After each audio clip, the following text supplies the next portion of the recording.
Good afternoon, students. Today we are going to start with the next poem, that is Somebody's Mother. That is from Unit 2, chapter number 2.3, Somebody's Mother. This poem is written by Mary Do Breen. Mary Do Breen is a singer also, and she has written many books on mother. Okay. So this poem is also about the mother. Now, what is somebody's mother? Somebody's mother means what? किसी और की माँ, right? It can be your friend's mother, it can be your cousin's mother, right? Somebody's mother मतलब किसी और की माँ. So in this poem, poetess is going to say something about the mother. So let us start with the very first stanza. The woman was old and ragged and grey, and bent with the chill of a winter's day. The streets were white with the recent snow, and the woman's feet with the age were slow. The woman was old and ragged and grey. Ragged means बोलते ना women कैसी थी, वो जो old women थी. Okay, एक जो औरत थी, she was very old and ragged and grey. Ragged and grey मतलब उसका जो कपड़े थे, इट वॉज ओल्ड.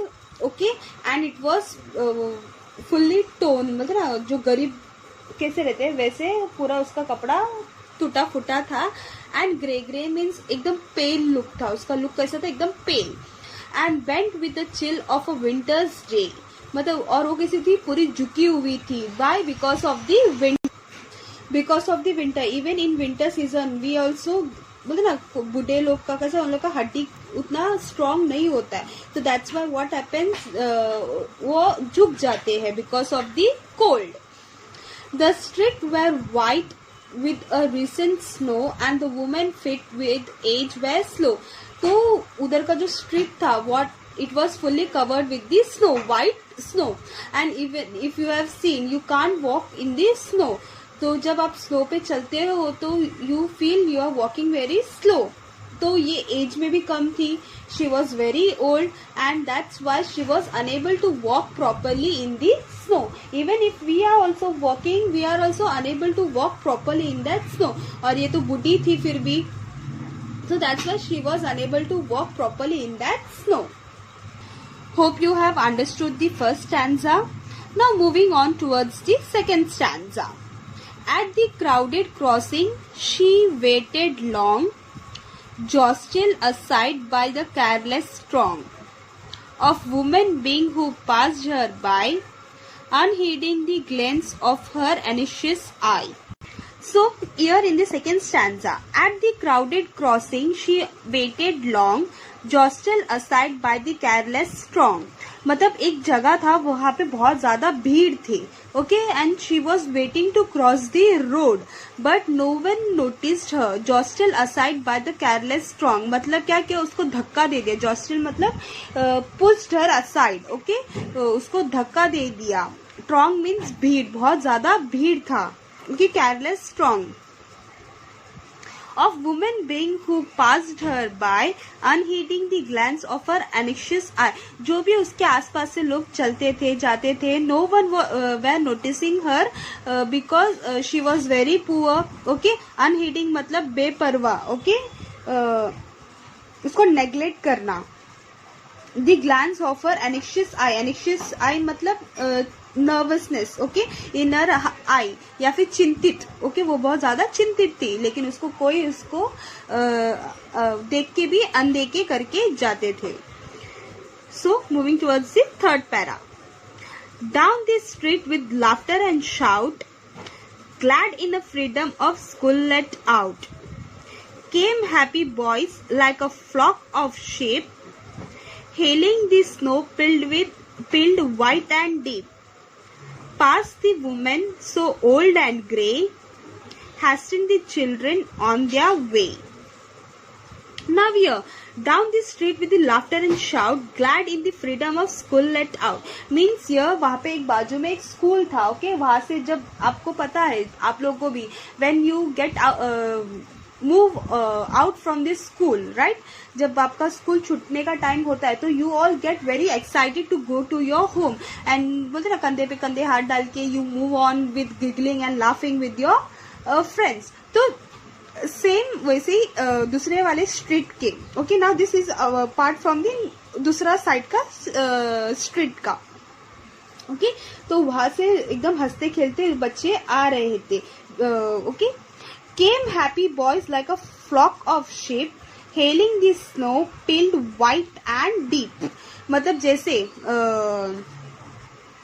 स्नो के बीच में व्हाइट शिप होते हैं, शिप का जैसा झुंड होता है, तो वैसे ही ये बॉयज का पूरा झुंड निकला. कहाँ से निकला? स्कूल के बाहर से.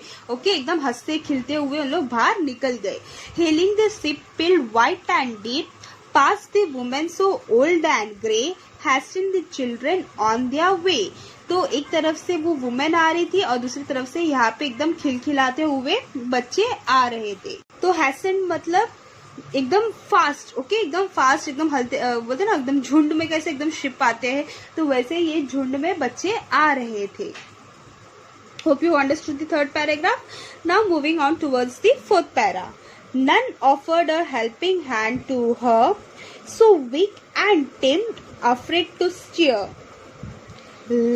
lest the carriage wheel of the horse feet should trample her down in a slippery street. Now here, none offered a helping hand to her. मतलब कोई भी उसकी तरफ हाथ नहीं बढ़ाया. Why? She wanted to cross the road and she wanted to go somewhere, but everyone looked at her, but no one offered a helping hand to her. So weak and timid, afraid to steer. So timid means डरने वाले, right? और steer means हलचल. Okay, so weak and timid, afraid to steer, lest the carriage hill off or the horse feet should trample her down in a slippery street. Now she is afraid of this snowfall, और snow वहाँ पे वो horse चलाने वाला गाड़ी रहता है ना, तो शी वॉज अफ्रेड कि मैं कहीं इनके बीच में या इनके व्हील के नीचे ना आ जाऊं, उनके बोलते ना पैर के नीचे ना आ जाओ, ये लोग मुझे कुचल के ना चले जाए. Okay, in this slippery street. तो she was very afraid of that. तो she was very afraid that कि कोई उसको हेल्प नहीं कर रहा है एक तरफ से, और एक तरफ से यहाँ पे पूरा बर्फ गिर गया and it is very slippery and she was unable to walk because of the cold. Now yeah she is saying कि उसको डर लग रहा है. Okay, she stemmed and steer, मतलब एकदम हलचल हो गई, एकदम डर गई है कि कोई उसके बोलते ना वो हॉर्स घोड़ा जैसा घोड़ा गाड़ी रहता ना गाड़ी, हाँ, तो उसके नीचे ना वो आ जाए. Let's move on to the next para. At last came out of the merry troop the gayest boy of all the group. He paused beside her and whispered low, "I will help you across if you wish to go." Now, जो वो झुंड बच्चों का झुंड आया था उसमें से एक अच्छा सुंदर लड़का, ओके, प्लेफुल बॉय, गेस्ट मतलब एकदम खिलखिलाता हुआ, एकदम हंसमुख लड़का. Okay, what happened? He came towards. Okay, at last came out the merry troop. Troop में से मतलब सेना. Okay, group of people. उसमें से एक लड़का आया और उसने क्या किया? ऑफर किया हेल्प के लिए. उसने क्या किया? एकदम खिलखिलाता लड़का, एकदम हंसमुख लड़का उनके बाजू में आया. ही पॉज्ड ओवर देयर, ही वो उधर रुक गया उनके बाजू में, वो बूढ़ी औरत के बाजू में. And he whispered low. उसने क्या बोला स्लो से उस लेडी को कि if you want to cross the road I will help you to cross. Okay, अगर आपको किधर जाना है तो मैं आपको हेल्प करूंगा वहां लेके जाने के लिए. So in the next para, her aged hand on his strong young arm she placed, and so without hurt or harm she guided the trembling feet along, proud that his own were young and strong. There back again to his friend he went, his young heart happy and well content. Now what happened? वो जैसे उस लड़के ने बोला कि he will help that lady. So what that lady did, मतलब शाबाशी देते शोल्डर पे सा हाथ रखते, तो वैसे वो लेडी ने क्या किया, उस छोटे से बच्चे के शोल्डर पे हाथ रख दिया to give him the blessings, या फिर टू गिव हिम दी बोलते ना शाबाशी देने के लिए. She place and so without hurt and, हाँ मतलब उसने इतना मतलब ना शाबाशी एकदम आराम से जो शाबाशी देती ना वैसे उसने शोल्डर पे हाथ रखा. He guided the trembling feet along, proud that his own were young and strong. तो वो एकदम बोलते ना अपनी कांपती हुई पैर, ट्रम्बलिंग मीन्स कांपते हुए, ओके, कांपते हुए पैर के साथ एकदम स्लो उसके साथ चलने लगे. And proud that his own were young and strong. So that boy was very proud of himself. Why? Because he helped that he helped that old woman. Then back again to his friend he went, his young heart happy and well content. तो his heart जो था, उसका जो एक बच्चों का heart था एकदम सॉफ्ट दिल का, एकदम चेयरफुल दिल का, तो he was very happy. And what happened, once he help that old lady, he went back to his friend again. Okay, उसने वो लेडी को हेल्प करने के बाद वापस वो अपनी फ्रेंड्स के पास चला आया. Second last paragraph. She is somebody's mother, boy you know, for all she aged and poor and slow, and someone sometime may lend a hand to help my mother, you understand. If ever she is old and poor and grey, and her own dear boy so far away. Now here he is saying कि she is somebody's mother, वो किसी और की माँ है. Okay, boy you know, मतलब वो अपने फ्रेंड्स को बता रहा है कि वो किसी और की माँ है करके. एकदम वो एज मतलब ना एकदम ओल्ड हो गई है, and she is very poor and she is unable to walk properly. तो वैसे अगर किसी को हेल्प बोलते ना हेल्पिंग हैंड की जरूरत है, then we should help that person. शायद उस जगह पे कभी अपनी माँ भी हो सकती है, और उस टाइम पे वहां पे शायद मैं नहा रहूं, और उस जगह पे शायद कोई और उसको आके हेल्प करे, राइट. तो यर द बॉय इज सेइंग कि I should help if someone needs the help. ये नहीं सोचना है कि वो शायद मेरे कुछ लगती नहीं है.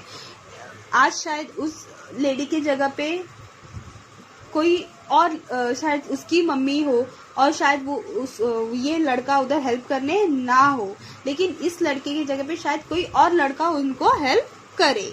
तो ही इज सेइंग कि if ever she is old and poor and grey, and her own dear boy so far away, और अगर मेरी माँ को जरूरत है किसी की और मैं वहां पे नहीं हूँ, मैं खुद वहां से दूर हूँ, तो शायद कोई उनको हेल्प करे. Now moving towards the last paragraph. Somebody's mother bowed low her head in her home that night, and the prayer she said was, God be kind to that noble boy who is somebody's son and pride and joy. Now here the somebody's mother, जो old lady थी, the old बूढ़ी औरत थी, now she is bowing her head, मतलब वो अपना sir झुका के भगवान से रात को प्रेयर कर रही है. क्या प्रेयर कर रही है? God be kind to that noble boy who is somebody's son and pride and joy. Now God is मतलब वो बोल रही है, प्लीज भगवान, वो जो बोलते ना लड़का था जो एकदम चेयरफुल था, प्लीज उसको ब्लेस करो, वो शायद किसी का बेटा है, right. And pride and Joy, उसको मतलब कभी भी अगर मुसीबत में आता है वो लड़का, तो प्लीज उसको अच्छे से ब्लेस करो करके वो लेडी प्रेयर कर रही है. So students, Hope you have understood this poem. It is very simple. Hope you have understood this poem very well. Somebody's mother. So this is a simple and sweet poem about a mother, right? Written by Mary Dow Briney. Okay, so students, you have to write this poem in your notebook, and you have to write the meanings which is been given in the side of your poem, right? यहाँ पे देखो बहुत सारे meanings दिए हैं. So you have to write this meaning as well as the poem in your notebook. So students, if you have any doubt, you can ask me. Okay, so students, take care, bye, stay safe and be happy.